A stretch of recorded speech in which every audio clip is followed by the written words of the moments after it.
At the White House this morning, the president's team is hoping that tax cuts, big tax cuts, can turn around what has been a taxing 8 months for this administration. This week alone, the president's pick in the Alabama Senate primary got trounced, as did a last-ditch GOP effort to repeal and replace Obamacare. Now, the former can't really be disputed, but in an interview with Fox News this morning, the president refused to accept the latter. Listen. The health care bill didn't go down. We have the votes, but reconciliation is a disaster. But as you know, it ends on Friday. So we don't have enough time because we have one senator who's a yes vote, a great person, but he's in the hospital, and he's a yes vote. So we can't do it by Friday. So we have the votes. We will do it sometime at the beginning of the year, but prior to the election in November. Okay, a couple things here. There is no yes vote in the hospital. Thad Cochran, who seems to be the senator in question, who's had some medical issues, he's been tweeting saying, "I'm not in the hospital, everyone. Look at me. I'm recuperating in Mississippi. Look forward to returning to work soon." So that part's not true. Also not true, if they had the votes, they would vote. Let's discuss. Joining us, CNN political commentators Doug Heye and Symone Sanders. You know, Doug, the president keeps putting Thad Cochran in the hospital and keeps insisting they have the votes to pass health care, which they don't right now. What's going on here?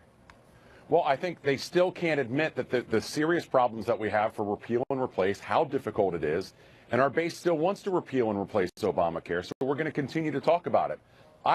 Not only do I think that this bill is dead, I never thought it was alive in the first place. We've struggled for years on any kind of repeal and replace. I can tell you, in 2014, when I was working as a staff member on repeal and replace, for 6 months we couldn't put out a white paper. We couldn't even get past the meeting phase. Republicans don't want to let this issue go. We also need to do things on health care because there are serious issues out there. But we'll keep talking about it because it's an existential problem for Republicans. Just a quick follow-up on that, because you were our Republican, but also were one of the chiefs in terms of communications for the Republican Party, okay? And then we'll get to you, Symone, on all of this. The president says with this new tax plan, these cuts, he wouldn't benefit. That is almost certainly, Doug, not true. No matter how you slice it, whether you look at the estate tax going away, the AMT going away, the top rate going down from 39 to 35%, I don't get it. It's just not factual. Well, I mean, obviously, facts and Donald Trump sometimes aren't always in the same room, as we've learned so many times. Clearly, some things he's going to benefit from, AMT being one of them. I can tell you, I've worked on the estate tax issue a lot. We call it the death tax in the Republican Party, because folks like Donald Trump and Warren Buffett and Bill Gates aren't the ones who pay it.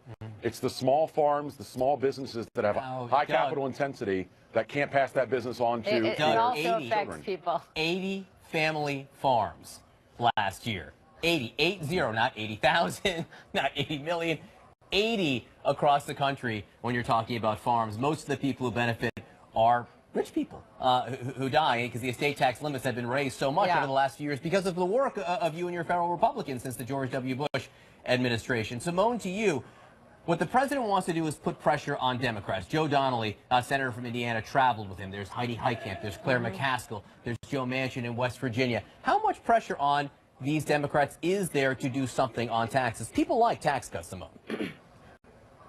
People do like tax cuts, but the president and the Republicans are being disingenuous with what's happening. So you can expect that Democrats are going to use the president's words against him and the Republicans. Look, everybody's taxes is going to go down. People are going to get more money. Donald Trump won't benefit. These are all claims, false claims actually, but claims nonetheless that the Republicans and their president have made. And so you can expect Democrats to hold Republicans' feet to the fire. Of course, we want tax cuts for the middle class, okay? And you can expect Democrats to get on board with a plan that does that. This plan, one, is not even an actual plan, but two, does not do that. So, Symone, the president this month said this, September 13th, the rich will not be gaining at all with this plan. I think the wealthy will pretty much be where they are. If they have to go higher, they'll go higher, frankly. There's nothing. I mean, it sounds good, Bobby. But there's nothing in this plan that reflects that. No, because one, this is not a, so one, we have been having a conversation prior to this about tax reform. What we have currently in front of us is not a tax reform. This is absolutely tax cuts. And it's disingenuous. Look, this is a plan, a tax cut plan that benefits millionaires and billionaires and still hurts middle class families. The deductions for state and local taxes are going away. This is not a plan that basically is good for the majority of the American people. If Republicans would like to put forth a bipartisan plan, they should sit down with Democrats and do that. That's not what we've seen here, and this is why this is not going to be successful. Doubling the standard deduction is going to help a lot of people, you know, in the middle class. There are other things that are questionable. You mentioned the states like California, New York, and New Jersey. There could be some deductions there that hurt, but doubling the standard deduction will help, and rates will be cut for everyone across the board. These are the things that need to be debated over the coming months. Doug, hi. You know, we just talked to Walter Schaub about Tom Price in the runways on the drained swamp for private flights that now exist right here. He's now in the "we'll see," you know, doghouse of President Trump. The president says, "We'll see if I'm going to keep the Secretary of Health and Human Services on board." Do you want to handicap the future for Tom Price? Well, look, you know, 2 months ago we were handicapping the future for Jeff Sessions, and it appears fine for him. The bigger challenge for Tom Price is that this is stretched out over a long time. If there are more revelations of more private flights, especially ones that he could have taken commercially, it's going to be very damaging for him. I can tell you, the word on the street is that we're going to hear about more flights from Price. If that's the case, it's going to be a real problem. Like the private flight that took off a 5-minute difference from the commercial flight he could have taken from Washington to Philadelphia. That's problematic optics, to say the least. Simone, to you, the president gave this interview this morning on Fox News. Here's the latest thing that he said about the NFL owners. I have so many friends that are owners, and they're in a box. I mean, I've spoken to a couple of them. They say, we are in a situation where we have to do something. I think they're afraid of their players, you want to know the truth, and I think it's disgraceful. He says afraid of their players. He says this isn't about race. Is that a dog whistle? That is absolutely a dog whistle. One, this is absolutely about race. Colin Kaepernick took a knee to highlight the injustice in the justice system, to highlight police brutality, and to highlight racism and white supremacy. Then you have Donald Trump come in and say everyone who's taken a knee are sons of bitches, and that the owners need to basically get their players in line. If that's not a dog whistle, I don't know what is. That is why it is incumbent on the National Football League's Player Association to stand up for the current players. It is incumbent upon the NFL to get a plan together about how they are going to deal with this basically PR crisis that is currently surrounding them. And folks cannot let Donald Trump hijack this conversation. Simone, thank you. Doug, thank you. We appreciate it. Thank you. Ahead for us, the original Playboy, Hugh Hefner, has passed away. Next, we take a look back at his life. CNN, the most trusted name in news. This morning, more members of the president's cabinet coming under scrutiny for private flights on the taxpayer dime. CNN has learned that EPA Administrator Scott Pruitt used private and military jets instead of flying commercial for some work trips over the summer. So this comes as President Trump did not rule out firing his Health and Human Services Secretary Tom Price after Politico revealed that Price took dozens of private jet flights, all in just a few months, all paid for by you, the taxpayer. Joining us now, CNN contributor and the former director of the Office of Government Ethics, Walter Schaub, who had an interesting tweet this morning. Let me read it. Watching CNN coverage of desperate Americans in Puerto Rico, thinking about our champagne cabinet on luxury planes that could be taking supplies to them. We are all thinking about the people of Puerto Rico. They are at their wits' end, understandably, as our Bill Weir just reported for us. What's wrong with what these cabinet members are doing? Because it's not just Price. It's Mnuchin as well. It's 3 members of the president's cabinet. Right. Well, it all comes back to the basic principle of public service, which is the core of the ethics program, that public service is a public trust. So every penny they spend of your money on one of these charter flights is money that's not going to something like the Puerto Rico disaster recovery after the hurricane. Apparently, though, they've pushed it, and in fact, it's really become somewhat widespread because you have Secretary Mnuchin, Administrator Pruitt, and Secretary Price under scrutiny right now.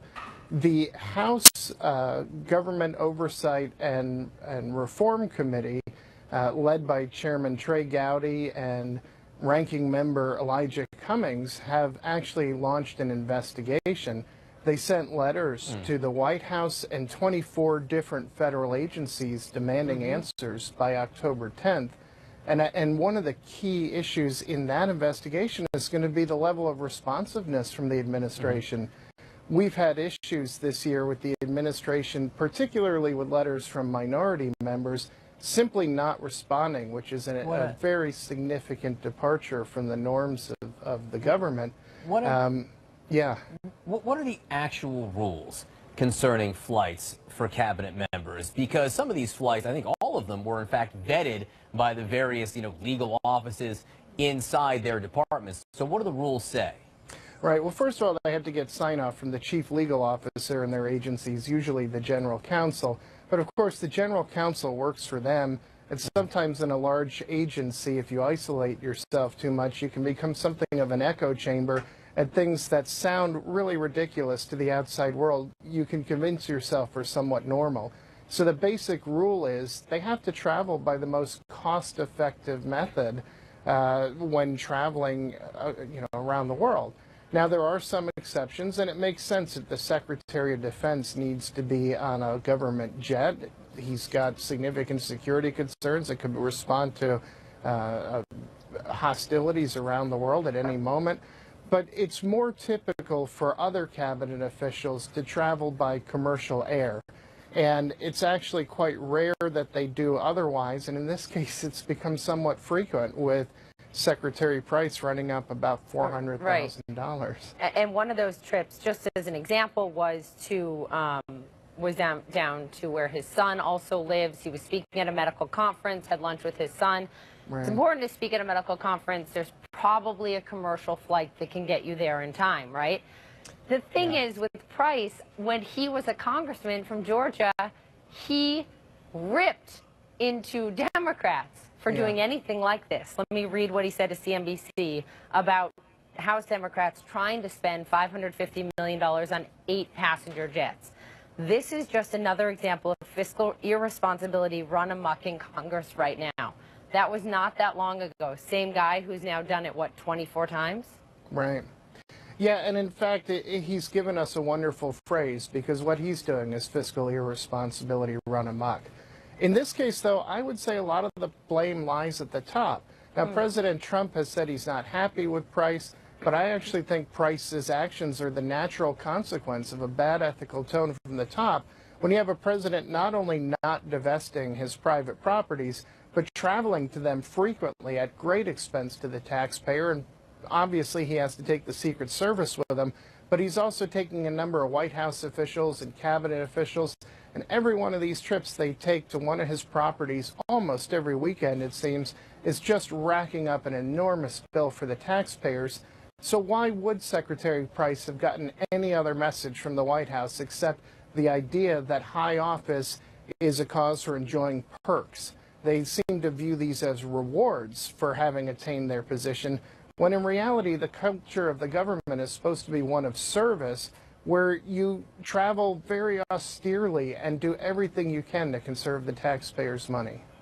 Walter Shaub, great to have you with us. Thanks so much, sir. Thanks. The Republican health care bill, is it dead? The president doesn't seem to think so. He may not be watching TV quite as much as usual this week. Stay with us.